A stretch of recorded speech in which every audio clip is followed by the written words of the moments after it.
am so happy to see you. Very happy to be here. Let me see who's in here today. I'm just kind of hanging out. I'm actually here in Seattle for a few days, and I was planning on running a half marathon, and I'll probably follow through. I never know what I'm going to do until the day of the actual race.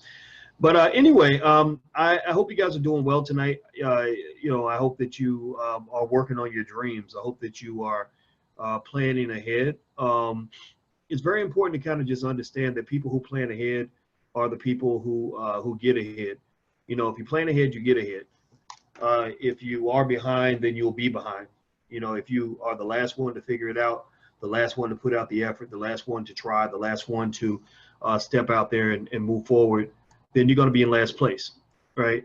And that's really, really important, you know, for us to understand. You know, as Black people, I think it's very important for us to understand that we have to compete. If you do not compete, then you will not win the competition, right? The world is a competition. The world is a global economic competition. Slavery happens every day. Slavery did not end in 1865, nor did slavery end on Juneteenth. You celebrate Juneteenth like it was the end of slavery, but it wasn't the end of slavery. It was just a transformation of slavery. The end of Juneteenth, or Juneteenth's occurrence, was nothing more than the day where slavery changed from one form to the other. You know, and that's real. I think that's important for us to understand what's going on. Stephen, Donovan, and Craig, and Michelle, and Carlton. You know, Carlton says catch on or catch up, and that's right. I mean, if you don't catch on and catch up, then then why would you ever expect to not be left behind? And I think that's important for us to kind of get as Black people, because what happens is that when you're Black and you live in America, the first thing that happens to you, especially if you're a Black male, is you get neutered at birth. They neuter and neutralize you in every way that they can, and the way they do that is they pretty much do everything they can to keep you from being a man. They do everything they can from helping you even know that there is a war. They don't want you to know that there's a battle. I mean, it's much easier to conquer any group of people, not just when they can't fight the war. It's easier to conquer them when they don't even know that a war is happening. You know, it's much easier to victimize them if they believe that their enemy is actually their friend. It's much easier to take them down if they are not ready. I mean, have you ever been in a fight? Have you ever been in a fight? Think about this. Imagine if you were about to fight with a bully, and the bully's going to come and crack you in your jaw. He's about to bust you upside your head, right? What are you going to do if you know that the punch is coming, right? You're going to get like this. You're going to get in fighting position. You're going to be ready, right? You're going to be ready to take the blow. If you know they're going to hit you, you might go, you might shut your eyes, right? But imagine, have you ever been hit when you didn't expect to be hit? Like, have you ever got cracked? Like, remember Sharkeisha? Remember the Sharkeisha punch, which I thought was terrible. It was terrible, horrifically violent, an embarrassment to all of us that we were so excited about that crap. But remember the Sharkeisha punch? Remember when the girl was like talking to the girl, and they were just having a conversation like, well, you know, why are you talking about me, and da da da da da, right? And then all of a sudden, while the girl's looking at her phone or something like that, the girl pulls back, like full body, like a golf swing. Does anybody know anything about a golf swing, where you got to put your hips into it and you come up on your leg and you pull your arm back and so, like, she did a golf swing and whop, like hit her upside her head, and that poor girl, like, you really thought that she might die that day. Like, you really thought she might die that day. Like, that was, you know, one of the saddest, most frightening, most disgusting things I've ever seen on the internet. But it also is kind of a reflection of what happens to Black people, right? When you get punched like that, when you get sucker punched and you ain't ready for it, when you don't even know that there's a fight happening, what does that do to you? You are in shock. You are in complete shock. Well, that's kind of what racism does to a lot of Black people. A lot of Black people don't understand that you are in a battle, you are in a competition, you are in the midst of global economic warfare at a level that you would not believe. And you're going in, you're like the little girl that got beat up by Sharkeisha. You're like, okay, la la la la, you know, we shall overcome. Everything's okay. Dr. King had his march, and we got civil rights, y'all. We good. Where the party at? Where the R. Kelly at? Right? That's what we're doing. Like, we're literally in a state of mind that is not prepared for warfare. And when you're in that state of mind, then what happens? And they come along and they pull back. They pull back the Sharkeisha pimp slap golf swing on your ass, and they come up and whop, hit you in your face, your glasses fly off, and you're falling to the ground. And then remember when the little girl knocked her down, next thing she did was she backed up like she should be in the NFL, I swear to God. The girl backed up, got a running start, and then kicked her straight in the face. Like her face was down, the momentum of the foot came up, wow, it hit her to the point where I thought she was gonna flip backward like Charlie Brown, you know, whenever he would kick the football and the girl would, like, I really thought that's what this little girl, like, so literally for black people, that's what happens to you. That's what happens. White folks and racism comes at you the way Sharkeisha came at that little girl. When she hit that girl in her face, when she wasn't looking, and then she punted her face like across the internet. Like she literally punted her face like all the way across the whole internet. It was like the kick heard around the world. And the thing is that this little girl obviously was stunned. I'm surprised she wasn't knocked out cold. I'm surprised. I thank God she didn't get brain damage. Right? So black people, that's kind of what happens to you. You don't even know that there's a fight. You get raised in a world where you are taught to believe that it's a post-racial society. Remember when Obama got elected and everybody kept using that term, we're in a post-racial society, right? You were raised in a world where you thought that all the hard work was done during the civil rights movement, where a bunch of these artificial rights were given to you that were taken away as soon as they got mad at you. But you thought that you had everything that you needed. You thought you didn't need to learn, you didn't need to work harder than white folks. You thought you didn't need to learn how to read better than white folks. You thought you didn't need education. You didn't think you needed to work as hard. You thought that the same jobs would be available to you that's available to white folks. You thought the same opportunities would be available to you as long as you behaved and fit into a post-racial society. And then they came up and literally like did the Sharkeisha golf swing punch upside your head, and you're like stunned. You're like stunned. Oh my God, Black Lives Matter. Hands up, don't shoot. Why do they do this to us? And then, or you read a newspaper story that you'll pass all throughout the internet that says, in the last 50 years, black people have not advanced 1 inch. There are studies out there everywhere, just pick one. Studies out there everywhere that say that since in 1968, in 50 years, black people have not moved 1 inch. When they look at wealth, black people ain't moved at all. They move backwards. When they look at home ownership, black people haven't moved at all. They move backwards. When they look at unemployment, black people haven't moved forward at all. Black people move backwards. When they look at incarceration, black people haven't moved forward at all. They move backwards. And so the reason that it works is because they did a Sharkeisha on your ass. They got you off they caught you off guard. They caught you off guard. They got you where you so chilled out and relaxed that your kids are better at playing football than they are at doing math. Why in the hell would any oppressed group of people who are at war for their very souls have children who are better at football than at mathematics? They got you so chilled out and relaxed that your kids are better at dribbling basketballs than they are at reading at grade level. You got kids that can dunk a basketball in the 8th grade, but can't read the word it, can't spell the word NBA, can't spell nothing, can't even read a Dr. Seuss book unless it's the Migos, who ain't doing nothing but reciting mumble rap and Dr. Seuss rhymes. That's all they really doing. Somebody did it. They took the Migos rap and said it sounds just like a Dr. Seuss rhyme. Like, walk it with a socket. Walk it with a socket. They literally got you and your 30-year-olds running around sounding like some retarded 5-year-olds talking about walk it like a socket. Walk it like a socket. Literally. And that becomes their obsession.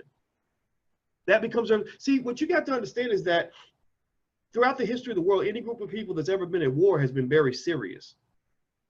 When you go look at things like the Vietnam War, the Viet Cong and the Viet Minh and the people in North Vietnam, when they knew they were at war, they had their people prepared. They had their children ready to fight to the death.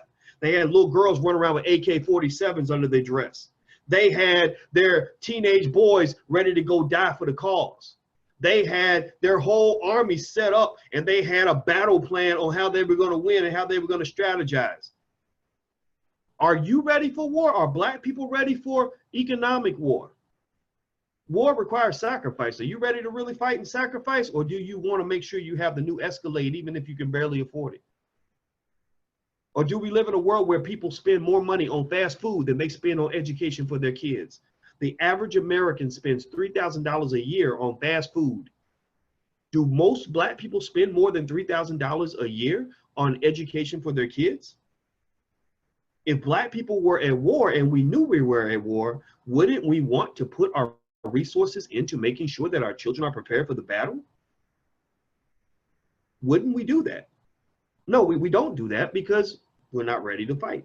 We're not ready to fight. So we're sitting there chilling out like the little girl sitting on a cell phone when Sharkeisha's like, Sharkeisha was ready. Sharkeisha's like, okay, I'm gonna get this little bitch. She said, okay. So the little girl's like sitting there on the phone, and while she's looking down at her phone, she cocked back and did that golf swing upside her head.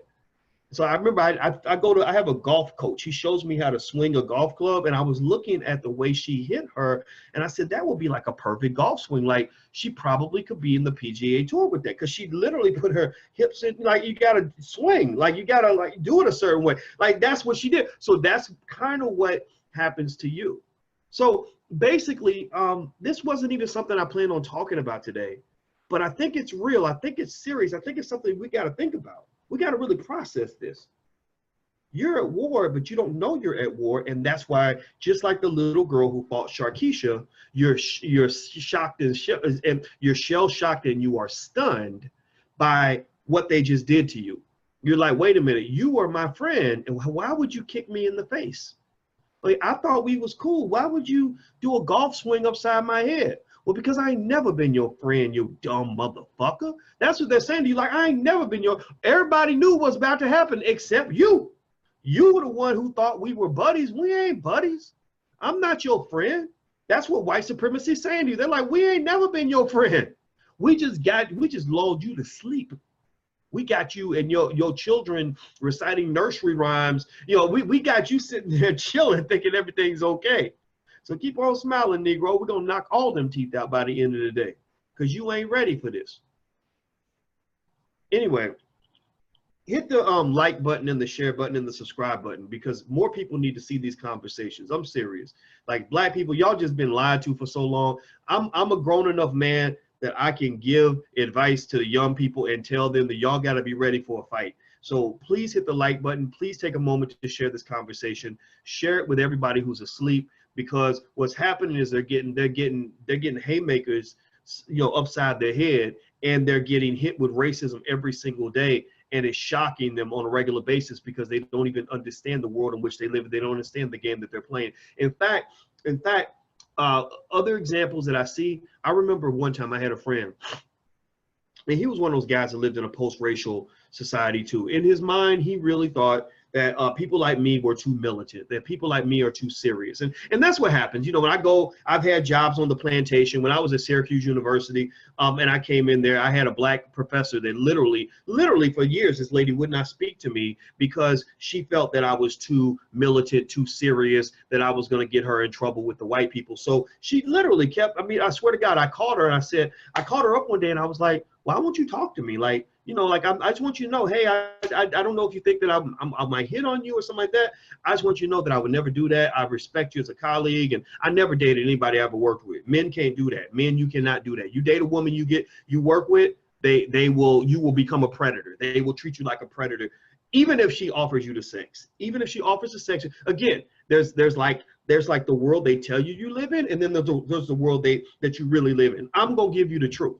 I'm going to give you the truth. It took me time to see these things, to understand. I was like, oh, wait a minute. They're telling me that this is okay, but it really ain't okay. They're telling me that I should do this, but that's really a trap, so they can lock my black ass up, right? So I'm just going to tell you the truth. Like, if you are a man and you have a job and you work for anybody, especially white people, do not date anybody that you work with, because if things go wrong, you will be labeled as a predator. Just know that, right? That's how they do it. That's what they were doing to Tavis Smiley. They were like, Mr. Smiley, well, we were informed that you've had sex with people that you work with.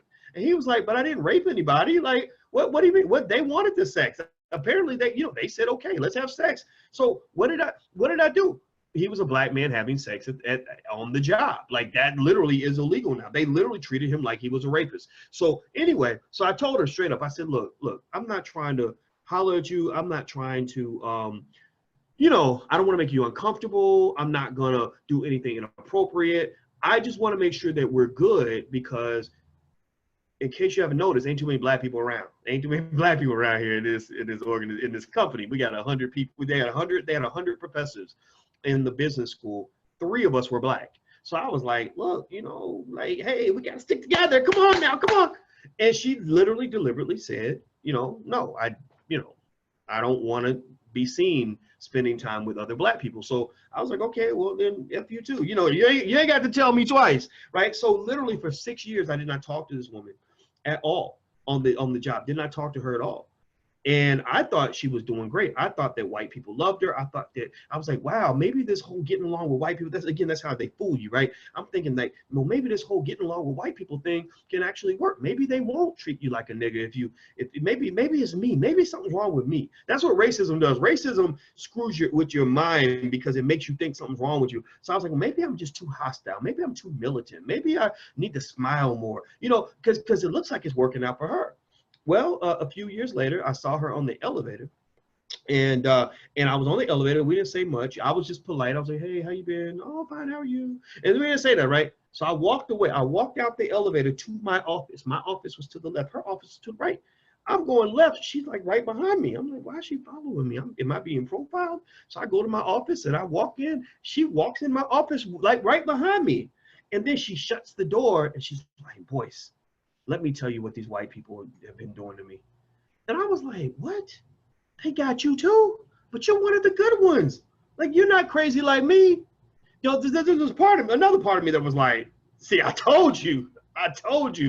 They tricked your ass. They got it. There's divide and conquer. But at the same time, there's another part of me was like, ooh, what did they do to you? Because they do this to everybody. They do this to all the black people.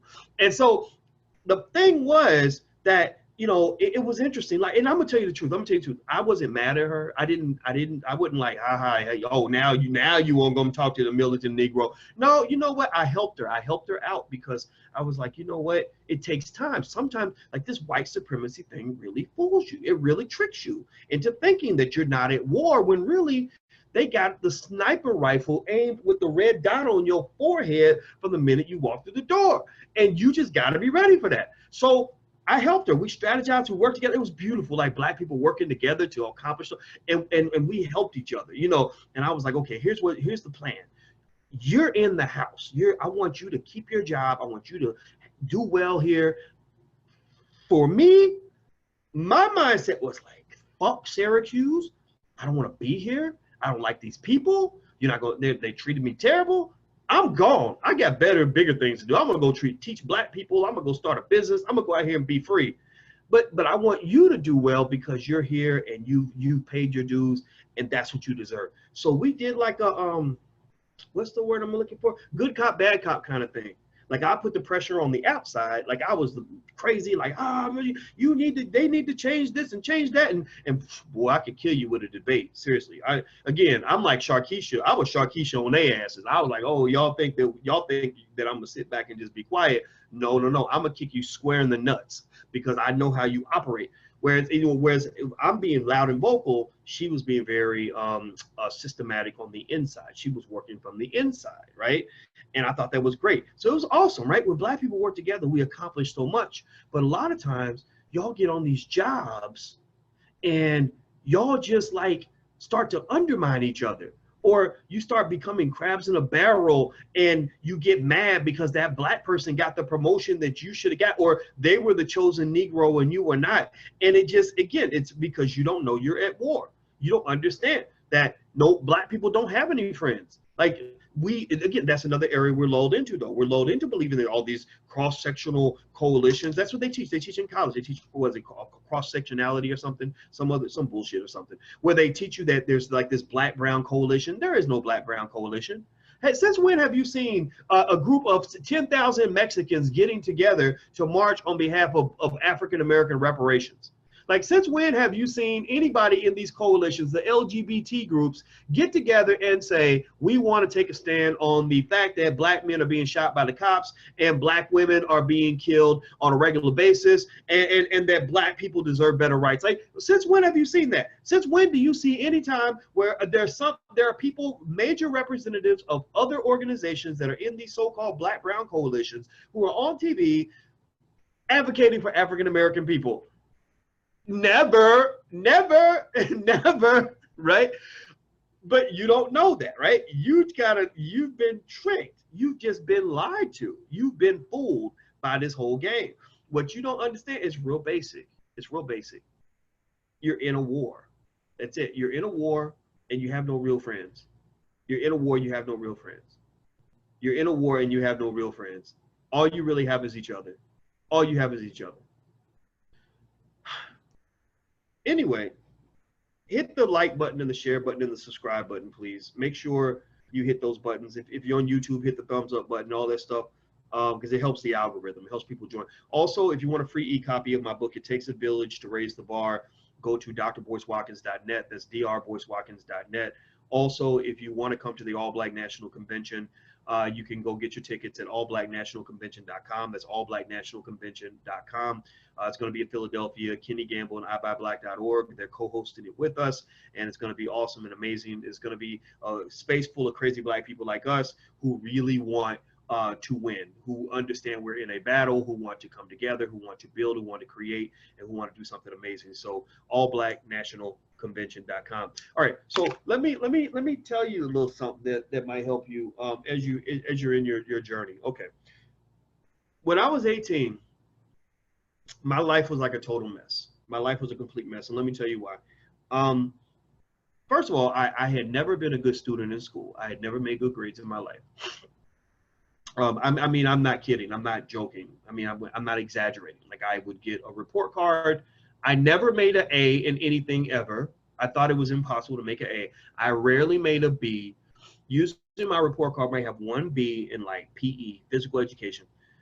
The rest would be C's and D's, and then maybe an F or two. I would always try to make sure I only got one F and not two, because two Fs meant I was going to get a whooping. One F meant I would be okay, right? It's kind of a scary thing. Living on the edge. That was my life back then.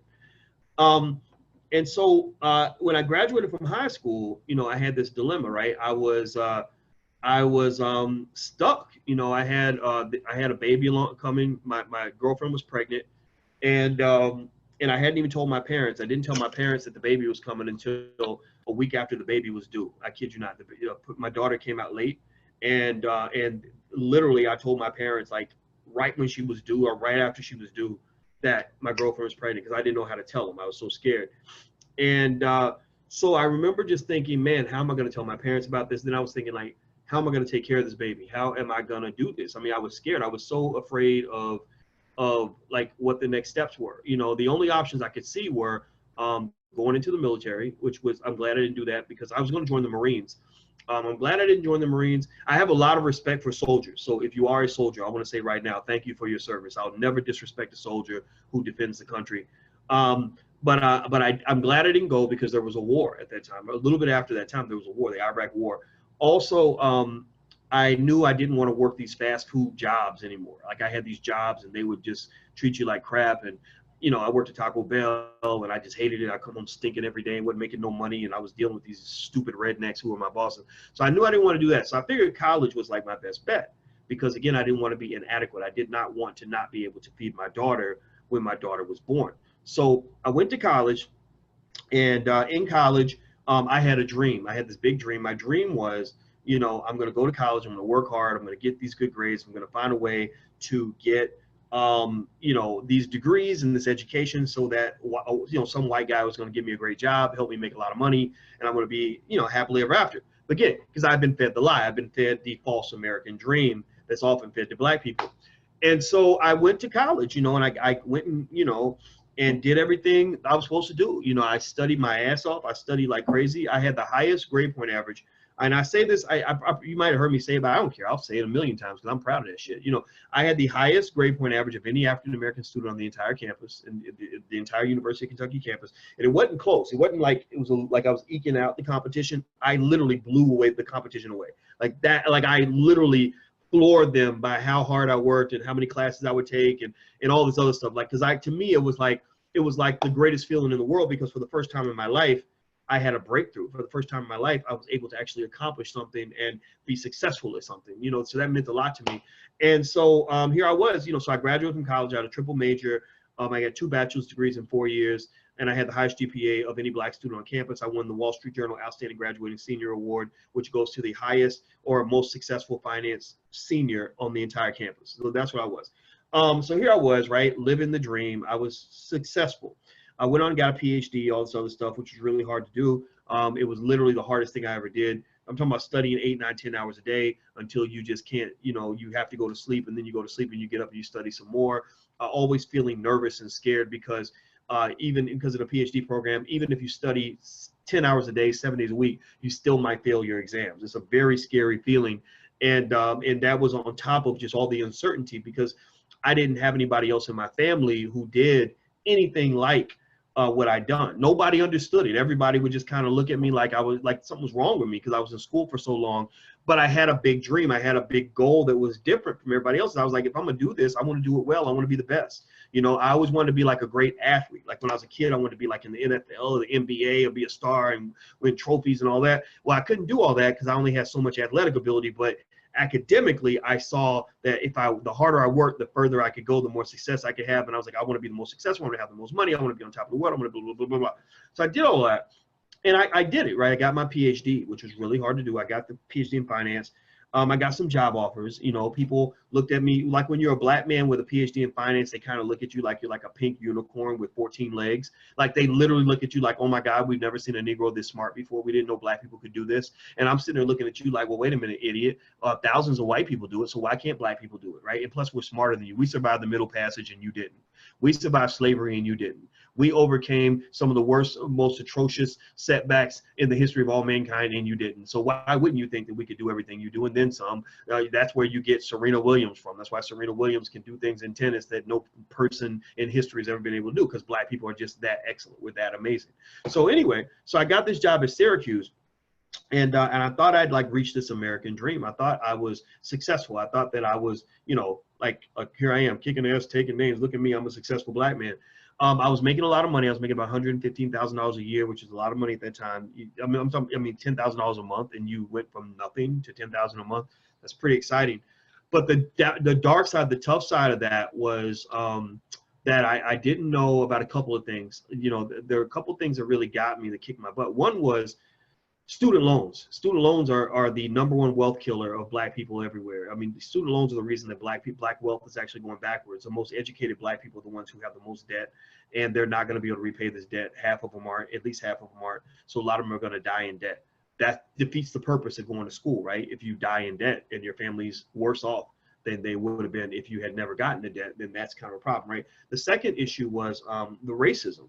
I was like, man, wait a minute. I'm an educated Negro, and I'm still getting treated like a nigga, right? I didn't understand. I was like, wait a minute, why am I going to work every day and I hate my job? Why do I hate the people I work with? Why do I, get nervous and feel like they have cold sweats every time they want to have a faculty meeting? Like I'm talking to Martians, like talking to these old white people. It was like literally talking to somebody from another planet. They didn't understand me. They thought I was militant and crazy. Who knows? Maybe I am militant and crazy. If you're black in America and you go through this crap and you're woke, then you're gonna be a little crazy. There's nothing, if you're black and woke and you ain't a little bit crazy over what's happened to our people, there's something wrong with you. You're brain dead. You're comatose. You've been drugged up. That's what it is. That's why you have black folks that don't react to it. But when you wake up, you're like, ah! Like you look around like, oh my God, what is this, right? So anyway, I thought that my PhD and my position as a professor at Syracuse University would help me to do more for the black community. I was like, I can get out here, I can go start businesses with people in the hood, I can get on TV and address important issues intelligently, because I had education. I could run circles around people on CNN and all that, because they just weren't that smart. And so I thought that this would actually help me do well on my job. I thought that I would be rewarded. Again, the big lie black people are told, right? I literally thought that I would be rewarded for working hard and being good at what I did and being recognized for my work and making a difference in the world. And what happened was the exact opposite. It was the exact opposite. The more successful I became in the world, the worse off I was on that job. The better I did, at accomplishing my goals as a black man, the worse I got treated, because I was that militant nigga on the 4th floor, right? And it became like this ugly battle. It became very, very stressful. And I remember just kind of thinking like, man, like this sucks. Like I'm a good person. I work hard. I'm doing my best. you know, they tell you that black people don't get ahead because y'all lazy, right? That's what they tell you. Well, you know, we would hire more Negroes, but Negroes are lazy. And I'm like, is that why you've never hired a black person in my department in the last 100 years? Like, literally, that's what they say. They would say, well, we can't find any qualified black people. That's a huge insult because there are tons of black people who apply for the job who are qualified. Y'all just don't like black people. That's your problem. That's why you never hire them, right? So literally, I just remember just thinking like, man, like this sucks. Like this is a lie to me. Like I thought the American dream was work hard, go to school, get a good job and make a lot of money. And it wasn't working. I had debt. The student loan debt was on my freaking credit report for 25 years. That ain't supposed to happen. And then on top of that, I'm like, if I'm doing so well, if I'm a successful black person, why do I hate my job? Why do I hate the people I work with? Why do I feel like I did when I was in the 3rd grade and I had to go to the dentist? Like, you know, why do I feel like I'm in jail? Why do I feel like I can't be who I am? Why do I feel that every day when I go to work, somebody's going to judge me unfairly just for me being me? Why do I feel like they don't understand me? Why do I feel like they don't even care to try to understand me? Why do I feel that the condition under which I got this job is that I must politely transform myself into a white man? Why do I feel like every day I want to go and like walk down the hallway and punch somebody in the face? Like, I was like, this is not me. I don't want to punch people, but I felt that way. Every day I either felt really mad, like I want to beat you up, or I felt really annoyed, like I just want to leave the room. I don't feel comfortable here. I don't like this place. So what did it for me, like, so my big sort of eye opener was when I realized that I needed to get the hell out. I needed to get out. Like I said, I got to get out. I got to get out of here. I got to get out of jail. And the only thing I could think of at that time was I need to have my own business. I have to have my own business. If I don't have my own business, like I can't work for these people no more. I can't work with these people. They don't want me around. I don't want them around me. You know, and I work hard. I'm smart. I'm good at what I do. Why are you punishing me because I'm not like you, right? And then it hit me. I was like, oh, that's because it's their university. They've been running this racist shit for the last 100-something years, so they're going to keep on being racist. They go, white people ain't never going to stop being white. So that's when you like, see, the thing is, this is when I started learning all the things that they do not teach black people in school. Why would white people bring you to school every day and teach you the tricks that white people use to control black people? Or why would they teach you how white supremacy works? They don't understand. They act like it doesn't exist. They don't even acknowledge it. So why would they be able to teach you how to navigate as a black person in a white supremacist system? They're not capable of teaching you. They have no incentive to teach you, and they don't even know that white supremacy really exists. It's kind of debatable. Like, maybe it is, maybe it doesn't, but we don't really know, right? So anyway, even white people who know white supremacy exists can't tell you as a black person how to survive it, how to figure it out. You have to be able to figure that shit out on your own.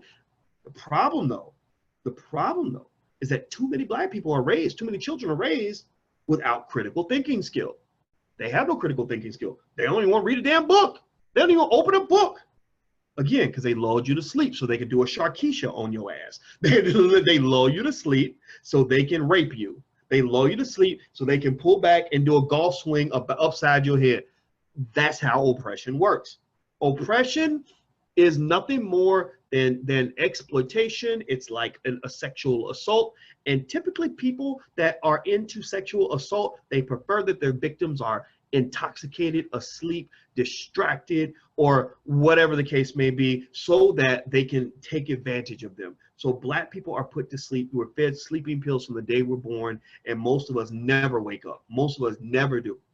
So, but I was woke. I mean, I had a lot of education. I sat around and I would just sit and I would just think about stuff for a long time.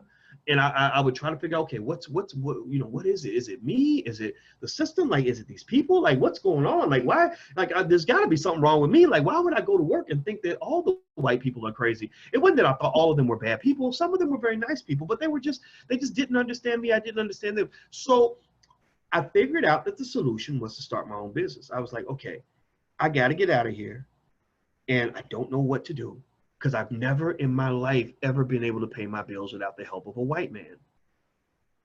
I've never really thought about success as a black person coming without support from white people, right? You look in Hollywood, most of the black people who are successful in Hollywood are only successful because they got hired by a white person or by a white company, right? You look on, in corporate America, most black people get their important positions and their status from a big white organization, right? Black people, when they get awards, they're like, oh, look at me, look at the award I got. I got the Pulitzer. Well, that's a white award, right? I got into Harvard or Yale. Oh, that's a white institution. Oh, I got on CNN. That's a white television network, right? So usually white people hand you the keys to your power. So you never really have any power because they're just sort of letting you use their power. And why would they give you the power? They give you the power because you support the system of white supremacy that they believe in so much, right? So, because logically, people are not going to give you, they're not going to really empower you unless you're empowering them.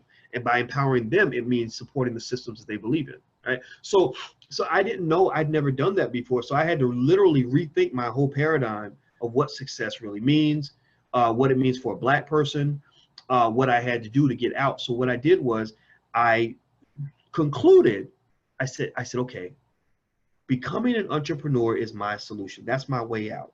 As a Black man, that's my way out. That's how I can give the finger to all these sons of bitches.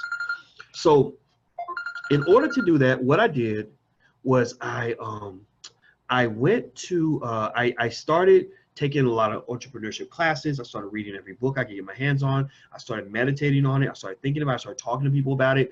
And I literally just said, I'm going to put as much energy into learning how to start a business as I put into getting my PhD. So I became obsessed. I would just study it, think about it, read about it, talk about it, study it, think about it, read about it, talk about it, study it, think about it, read about it, talk about it, study it, think about it, read about it, talk about it. And then I started doing it more and more. And so years later, you know, I was able to finally get some breakthroughs. And I remember, I'll never forget the day where I realized that I was making more money outside of my job than I was making on my job. And that's when I was like, oh, I don't even really need this job anymore. And what happened was that I found that once I started making a little bit of money, it wasn't really the money that mattered to me the most. The money in the status and stuff was what I was chasing in the beginning. But really what I realized I really wanted was the freedom and the true Black power. True Black power and freedom to me meant I could do what I wanted to do. I could say what I wanted to say, you know. And what happened was I ended up going to war with Syracuse University because their hiring policies have always been racist. They you know, the way they treated Black people was atrocious. And I was going to war with them, but I wasn't going to war on behalf of Boyce anymore. I wasn't fighting for Boyce because Boyce was going to be okay. I was like, oh, well, Boyce got his bills paid. Wait till y'all see what kind of Negro I am when I don't need your money, right? So Boyce's bills were paid. I said, but I'm thinking about all the people behind me who didn't have these same insights into this system that I have, who don't have the same options because maybe they can't see it the way I see it. So that's when I started fighting for that Black woman I told you about. That's when I started fighting for a lot of other people. And I remember when I went to battle with them, it was kind of baffling for them because they were used to Black people being afraid, because what they do is they threaten you by blackballing you. It's like they do in Hollywood. You know how Monique is blackballed now? Well, in academia and every industry, they can blackball you, which means that once you're identified as a radical Negro, nobody else will hire you. Nobody else is going to mess with you. So, you know, back when I needed a job, I would apply for jobs. And at first they'd be excited. They'd be like, oh my God, we don't have any Black people on the faculty. You went to a great school. You studied under great people. Your research is great. But then they would come back and they'd email me a week later and they would say, oh, sorry, you just weren't quite a fit for the institution, and we don't, you know, we decided to pass, right? So there's really no, so the thing was, and that's why they would get away with the racism, because they never had to explain why they didn't hire Black people. They would just conclude Black people were incapable of doing the job, right? So that's how America works. Again, that's how the game works. And that's what I'm trying to tell y'all. They don't tell you that shit in school. They don't tell you that shit in school. That's why you see so many Black kids that are like, I went to Duke University and I got the such and such a degree, and I'm upset because the white kid got the better job and he got a pay raise before I did. They don't tell you that being Black makes a huge difference in whether or not you're going to get the same opportunity. They don't tell you that. So a lot of these universities I was applying for jobs with, they would say, well, God, we don't have any Black people in the entire institution teaching here. And they would never, and they would always, and you ask them, well, why don't you have any Black people? I saw 20 Black people on my way to the campus today. And they'll be like, oh, well, we just can't find any. We don't know. We haven't found any qualified Black people anywhere. But then when you dig deeper and you put quality candidates in front of them for them to hire, they would say, they would go literally down the list and they'd be like, Tyrone Smith, oh, he went to Yale and his grades, GPA was perfect, and he's really good at what he does. Oh, but he does scientific research in nanotechnology, and we only need supra technology. So Tyrone isn't. We can't. He's not a good fit, right? So, but the thing about it is that you do the things, you do what you really want to do. You do what you value, right? It's like when I tell my girls, I say, look, if a man ever tells you he ain't got time to talk to you, and every time you want to talk to him, he's always busy, I say, you need to get another man, because that man don't like you. I said, look, a man who really likes you is going to find a way to fit you into his schedule. He's going to work it out. He's going to find a way to get it done.